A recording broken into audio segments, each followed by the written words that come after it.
Yo guys, it's Mighty, and in this video I want to talk about the best budget audio interface on the market right now. This is the Maono Caster G1. This is a $60 audio interface meant for single or dual PCs, as well as just general phone and music listening and audio control. Maono did send this audio interface out for review, but all my thoughts and opinions are of course my own. I had a few things that I really liked about this audio interface that I thought were unique and pretty cool, as well as other just gripes and things that I didn't quite like about this. Getting into the actual packaging for the audio interface, at the top there is a returns and thank you for purchase card. Underneath that there's a warm-up and brief setup guide. Under that is a pretty brief and simple user manual with a longer and more in-depth user manual online or a QR code in the user manual. Underneath that would be the audio interface, and then under the cardboard separator there is a USB-C to USB-A or USB-C to USB-C cable, and a 3.5 to 3.5 millimeter cable. Coming over to the audio interface itself, this is a pretty small and lightweight audio interface. It's a full plastic design with some pretty nice and very bright and vibrant RGB lights going all around it, and of course the buttons on the top. I didn't find myself using the RGB, I just press and hold on the RGB button to turn it off, since I just like the blank RGB look. This also comes with two main sliders, one for your mic gain and then the other for your audio. This slider for me controlled the line in for audio coming from my gaming PC. There's also mute and unmute down here, same with the microphone. And this audio interface also works with Bluetooth, so you can of course press and hold to pair, as well as 48 volt for your condenser microphones. For these knobs at the top, one is for gain. I did find myself having to crank my gain almost all the way up since I do use an SM7B, and this is generally a very quiet microphone. The next knob over is reverb. I didn't find myself playing around with this at all since I don't really like adding in sound effects or any special stuff to my microphone, since I just wouldn't consider that very professional and it's just not something I'd enjoy. Maybe you guys would like to add this little bit of funny or comical aspect to your streams or videos, but for me, I just didn't find it enjoyable. Next to it is the headphones knob to control the headphone output on this. Coming over to the actual I/O on this, to the left we have a power button. Next to that we have two USB-C ports. One is for general line in power if you do use your phone or some other device where you don't have a USB-C connection. Next is a line out for speakers, headphones, line in for monitoring, and your mic input. For me, when I tried to use my line out, since I do have a dual PC setup, I would use my line out for my mic input. That's what I do use for my Go XLR, and it didn't really work. I wasn't able to figure out how to get my mic audio to go through the line out, and it basically just did not work for me. The headphone output was really good. I did like the quality of it.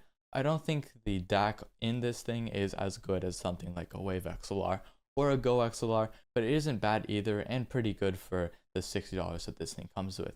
Now coming to the parts that I didn't really like about this audio interface. When you do turn your PC on or plug this thing in, it doesn't automatically turn on like all the other audio interfaces. You actually do have to hold and press the power button on the back, and the RGB will turn on basically to let you know that this thing did turn on.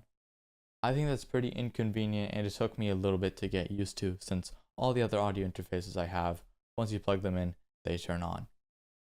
Another thing is that the music volume and the line in volume was very, very loud. I had my line in volume and my headphone volume basically at the lowest, and it still was very, very loud for me. It was almost too loud and unbearable, so I had to turn down my volume on my PC itself, which I don't have to on any other audio interface. Another thing that I would have really liked to see with an audio interface like this, and something that would have been really nice, is an actual dedicated software. The software experience is non-existent for this. It doesn't come with software at all. I think it would have been really nice to control what gets outputted to the line out, so I am able to set my mic to go out to the line out and maybe change some of the volumes for the line in as well. But without that, this audio interface was kind of iffy for me, and I didn't really enjoy it when I was streaming. Another thing that I just didn't find useful at all and which was completely changed is what takes up the majority of this audio interface. Having all of these 9 buttons as well as a reverb knob just does not seem like a worthwhile purchase and a worthwhile time and money investment to me.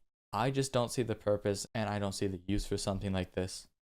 This audio interface for me, I think, is trying to be a budget and smaller full-size Go XLR or podcaster, where it tries to shrink them down and make it a little bit more simple, as well as add the little bit of mic customization and funny feel that those do have. For me, at $60, I would have much rather seen multiple different sliders, as well as a dedicated headphone slider and a gain slider, instead of just having something like this, or remove all of these knobs and all of these buttons and just add many different sliders like the Go XLR Mini does.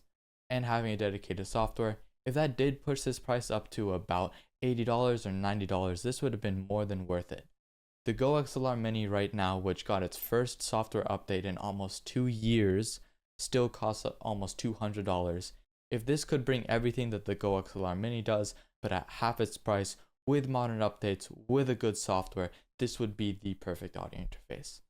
I did talk to them in email and gave them a few suggestions, basically what I'm saying in this video, so I really hope they do deliver and make a very nice stream audio interface.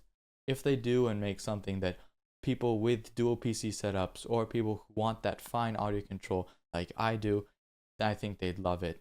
And if they could deliver, that would make waves in the community with how cheap and how good it would be. This audio interface, though being bare bones, is very, very good at its price point, and I think it beats out all the other audio interfaces in this price point, coming in at just $60.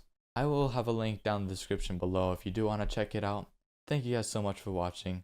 Until next time, peace.